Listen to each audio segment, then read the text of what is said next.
Welcome to Matters Financial and Geopolitical from a Frontier, and thank you kindly for stopping by as ever. Let me start with this. Coca-Cola has raised prices on Trump's favorite drink due to his tariffs.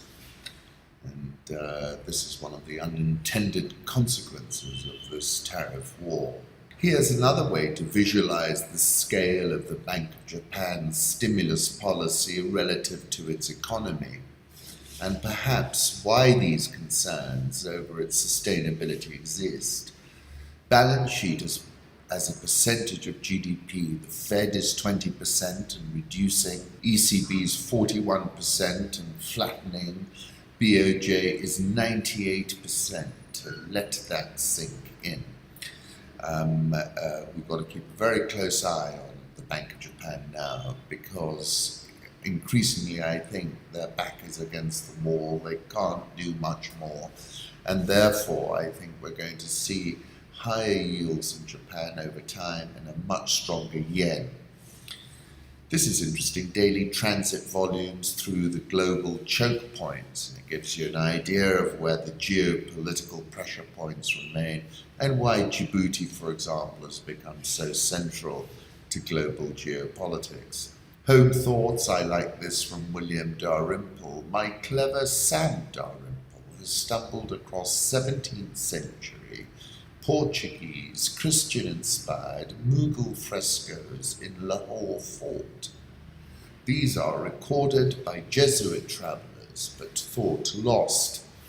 Akbar has painted images of Christ our Lord and Our Lady in various places in the palace, wrote a Jesuit. It really was something special, right? Managed to capture these images from my balcony. This is from John Boynton of the moon on the occasion of the lunar eclipse. And I like this as well. Stars rotating above an ancient baobab tree, island of lost baobabs in Botswana. Knowledge consists in the search for truth. It is not the search for certainty. That's Karl. Well, we've had the election and the votes are now being counted. I remain of the view that I expressed to Ronak Gopaldas, where I said that Nelson Chamisa has age on his side and is hoping to appeal to the frustrated youth and trigger a voting youthquake. He's called himself the Barack Obama of Zimbabwe. Clearly it's going to take a couple of days to count these votes, but turnout so far has been between 75 and 80%, which is, I think, in favor of the opposition. When you look at the enthusiasm that was shown for or lack of, for rallies of the ruling ZANU-PF party. Zimbabweans head to the polls in the first election without Mugabe. These are the raw numbers of the number of registered voters from ISS Africa. This is Burnside Garage, one of the big voting stations in Bulawayo. That's from SABC News. I stand by what I said in November last year when I said the genie is out of the bottle. I think it remains Nelson Chamisa's moment, and I think he's going to win quite convincingly. He's nicknamed Wamba, Dia Wamba, after a Congolese warlord, would you believe, when he was a fiery student leader. That's according to a BBC profile of him. Take a look. And Constantine Chiwenga, who was the army officer who led the coup against Mugabe,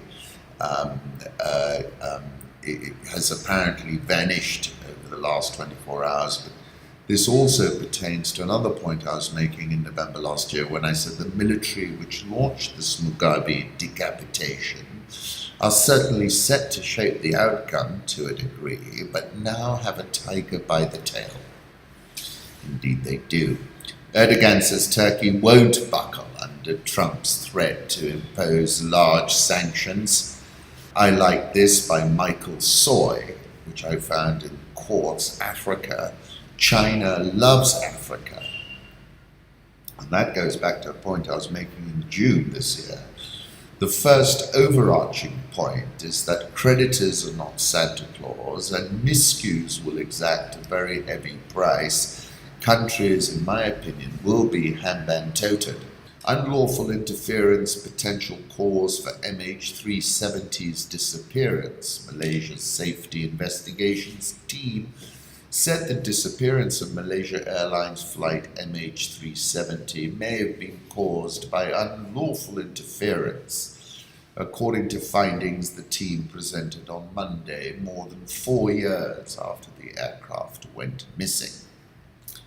Kok Soo Chon, head of the Safety Investigation Team, said this conclusion was based on findings that showed the flight's pilot and first officer had no history of mental illness or anxiety, and that the aircraft, which unexpectedly was rerouted back toward Malaysia, was flown manually and not on autopilot. I think it was redirected towards Diego Garcia and was blown out of the sky for that reason. Mr. Kok underscored this possibility is not certain, however, partly because nobody has claimed responsibility for the flight's disappearance. Passenger flight with a total of 239 passengers and crew on board went missing en route from Kuala Lumpur to Beijing on March 8, 2014. Mr. Kok said this does not mean the issue is resolved, the wreckage has not been found, the passengers have not been found. How can we call our report a final report? There must be some form of closure.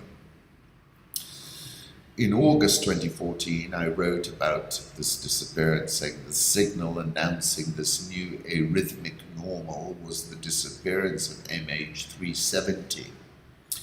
For years, he'd been studying the phenomenon of chaos, which an arrhythmic heartbeat was a perfect example. His Excellency Johann Borgstam told me the signal announcing this new arrhythmic normal was the disappearance of the MH370. Since then, planes have been falling out of the sky like flies, I wrote, and the uncertainty around MH370 and MH17 is sharpened by the way the stories seemingly turned on and off, and took me back to one of my favorite writers, Don DeLillo, who I'm sure you've read a bit of now. We are not witnessing the flow of information so much as pure spectacle or information made sacred, ritually unreadable. The small monitors of the office, home and car become a kind of idolatry here, where crowds might gather in astonishment. Giuliani just moved the goalposts in two big ways on Fox and CNN. This is Christina Wilkie. He's no longer claiming Trump didn't collude with Russia. He's claiming collusion is not a crime. He's not saying Trump did not know about the 2016 Russia meeting in advance. He's saying Trump did not attend it. A fine distinction on both levels. Bannon says in the new political landscape, Oprah Winfrey would be the Dem to pose the greatest challenge to Trump. Understanding how to communicate on a mass basis to the American people is so much more important than being a state legislator, he says. International markets, the US sold 3-month notes today with the highest yields in a decade. Take a look, and this is what's supporting the dollar. Dollar yen, this is at, let's have a quick check, 111.06. Last, I'm looking to get long the yen, in point of fact. Currency markets, euro dollar 117.16, dollar index 94.38, going back towards the bottom end of the trading range. Japanese yen 111.06, Swiss franc 0.9878. The pound 131.24, the Aussie 0.7422, that's regained the 74 level. India rupee 68.865, South Korean won 11.1892, the Rial 372.91, Egyptian pound 17.8970, and the Rand, that strengthened considerably last 13.1447.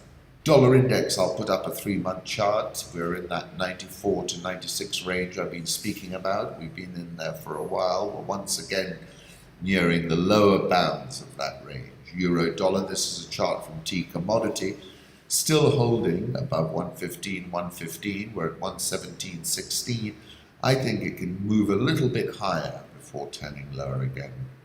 The Carlyle Group raised an $18.5 billion US buyout fund, the largest fund in the firm's history. Interesting tweet from Convert Bond. This is the correction from the highs. Twitter 34%, Facebook 24%, Netflix 21%, Alibaba 13%, FANG Index 11%, Amazon 6%, Google 5%, Nasdaq 100 down 5%, Nvidia down 5%, and Apple, doing the best of all, down just 3%. Twitter has lost 28% in the last 2 trading days. I'm looking to add to the position that I opened on the 2nd of January when I recommended Twitter, and I said I prefer to look for opportunities below the headliners, and that I like Twitter at $24 a share. We're still considerably above that, but we've had quite a correction. Tencent as well remains under pressure on Tuesday, dropped near 3% in Hong Kong to break through 360 down, $60 per share in Hong Kong. I saw some data saying that South Africa had invested far more in China than China had in South Africa, and one of the reasons was exactly Tencent, which has expanded exponentially. Commodity markets, gold, let's take a quick look at where that might be, 1222.75. We're still doing a little bit of work. I don't feel it's going to run away to the upside. Oil paired some of its gains with Brent back below $75 a barrel, as Trump says he's willing to meet the Iranian President Rouhani at any time without conditions. Emerging market foreign exchange traders have been kept on their toes because this is because of the volatility that we're seeing in EM versus DM. Pompeo tells CNBC US will be watching IMF moves on Pakistan, says there's no rationale for IMF tax dollars to go to bail out Chinese bondholders or China itself. Fantastic article in Bloomberg, the story behind the spectacular collapse of Dubai's star financier. That's Arif Naqvi, who famously said today's peacock is tomorrow's feather duster. Days before rubbing elbows with global business titans in Davos in January, Naqvi set out to charm another circle of friends, Gulf Arab tycoons, in a last-ditch attempt to save his Dubai private equity firm. Things were already on the cusp of spiraling out of control, dogged by allegations Abraj had mismanaged investors' money. Dubai's star financier soon couldn't pay the rent. After Naqvi surrendered control of Abraj in June, it was revealed that for years its main revenues didn't cover operating costs.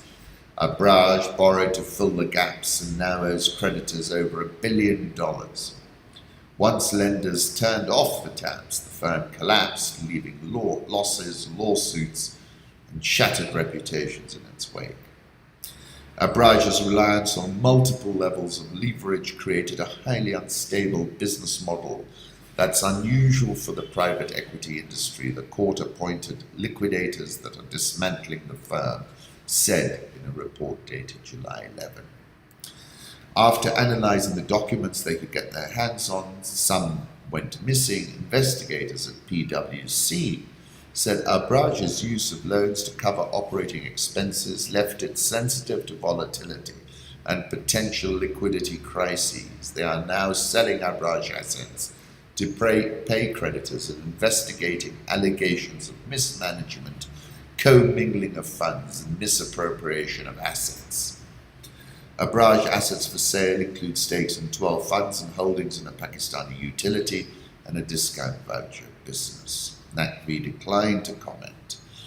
While the firm defended its use of leverage, borrowing was a necessity because most of its clients, especially early on, were family businesses that weren't always timely in making payments, according to an email statement from Abraj.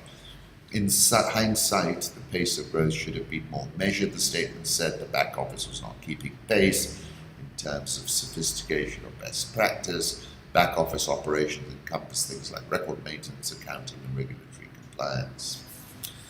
Abraaj's spectacular demise has dealt a severe blow to Dubai's reputation as a global financial center, rattled the trust of investors who included Bill Gates, the IFC, US and UK government agencies, triggered defaults on loans from at least 10 sources, and set off lawsuits in the UAE and Turkey. According to PwC, Dubai's private equity firm is defaulting on at least $1.1 billion of debt. Air Arabia separately disclosed a $336 million exposure to Abraaj without specifying details. He was a fixture at the annual World Economic Forum in Davos and crafted Abraaj's image as the face of the Middle East. Private equity, starting with $3 million of capital in 2002, grew by leaps and bounds, at one point managing almost $14 billion of assets.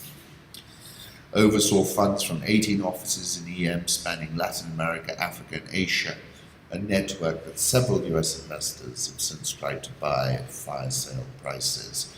Former employees in NACV did everything he could to portray Abraaj as a powerhouse, lavish staff with big salaries and generous budgets for travel, and leased a private corporate jet. Sponsored events like Abraaj Week, an annual business conference. An avid art collector even financed a coveted annual prize that furnished the winner with a $100,000 grant. Firm's foundations were shaky, fees earned from managing investments between 2014 and 2017 at some points barely covered half of the costs, according to numbers released in the liquidator's report. It is unusual for any PE firm to finance operations with a loan. We could see this as Abraaj applying what they preach to themselves. In contrast, several major PE firms are actually publicly listed and have no leverage, the exact opposite of what they preach. NACV's House of Cards began teetering last September when investors in a $1 billion health fund raised in 2016, including the Gates Foundation, asked questions about what happened to their money, according to 4 of the people. And the cash crunch only got worse. Abraaj had planned to sell a stake in Pakistani utility K Electric to Shanghai Electric in March 2017, which would have raised several $100 million, but the transaction was delayed due to regulatory hurdles. The inner circle began to unravel in the final 2 months of 2017. Listen to this: Waqas Siddiqui, NACV's brother-in-law, served as Abraaj's managing partner and head of risk and compliance. He wasn't going to give up. He sat on a panel with Bill Gates, tried to convince numerous members of the Gulf business elite to give Abraaj tens of millions of dollars in short-term loans, 3 people said. Lot of detail about that.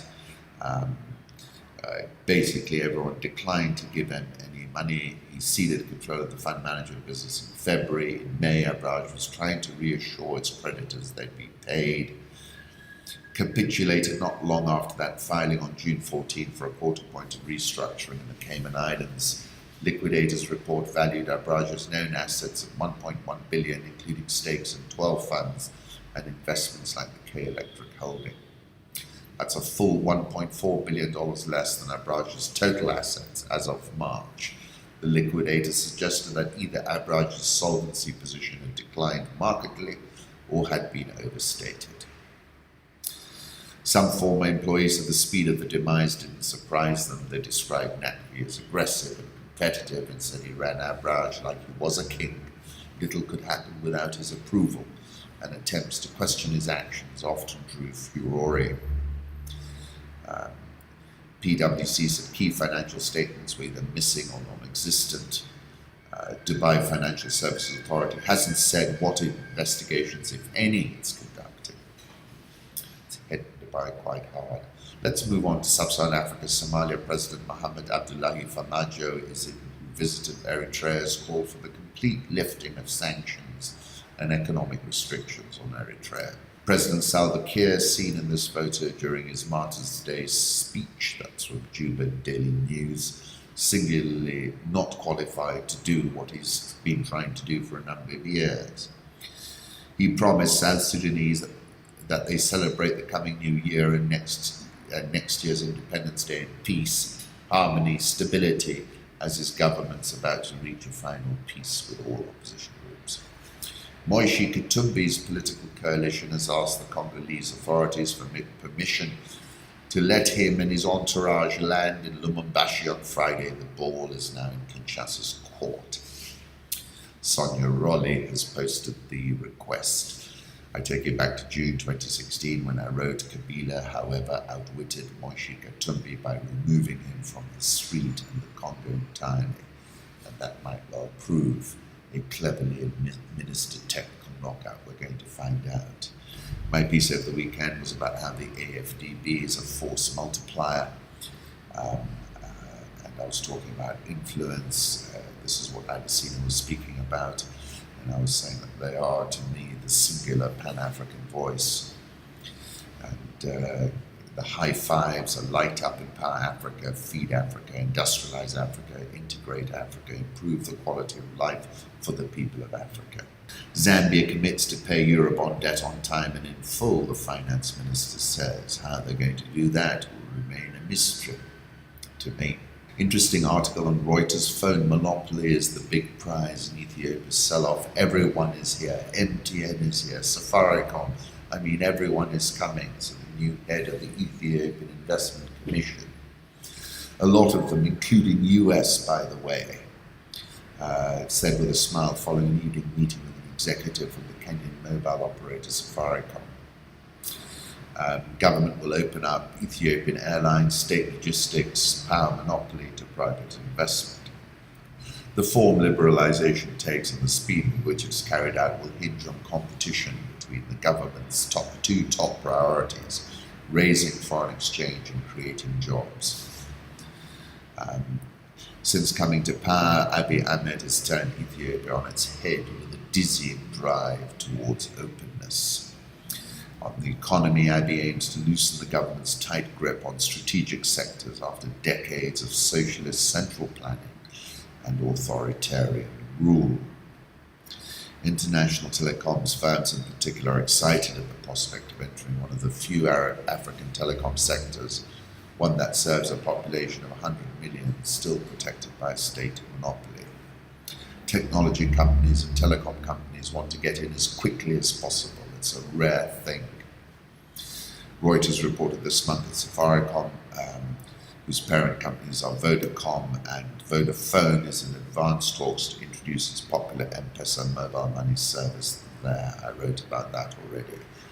Orange is also looking at it. Vietnam, state-owned Viettel, is also having a look-see. So we got a very interesting moment that we're looking at here.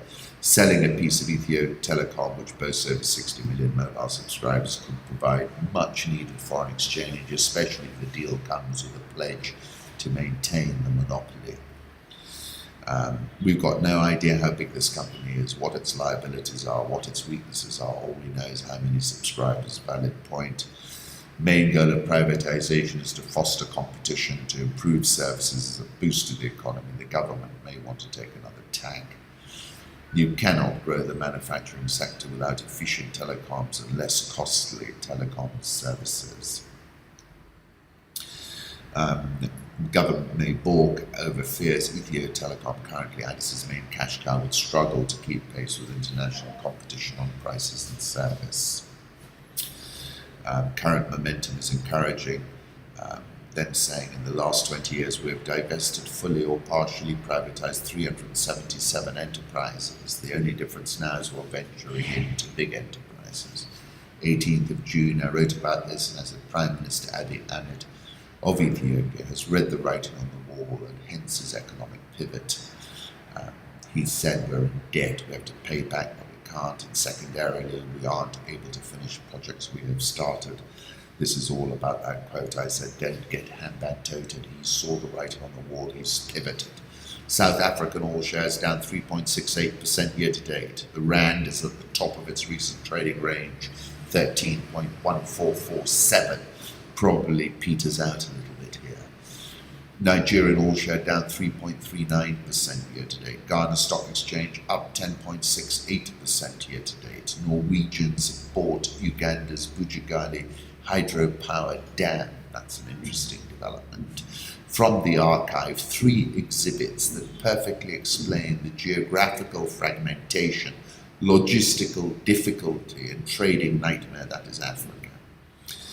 This is why it is sad seeing the big guys such as Nigeria, Egypt, and South Africa double down on nationalist trade and visa policies. Kenya's MPC cut rates by 50 basis points to spur below potential economic growth. This caught me off guard. I gave you the reasons why I think they wouldn't do it, which was given a nod. They said, consequently, while noting the risk of perverse outcomes, which is what I was concerned about, the committee decided to lower the CBR to 9% from 9.5%.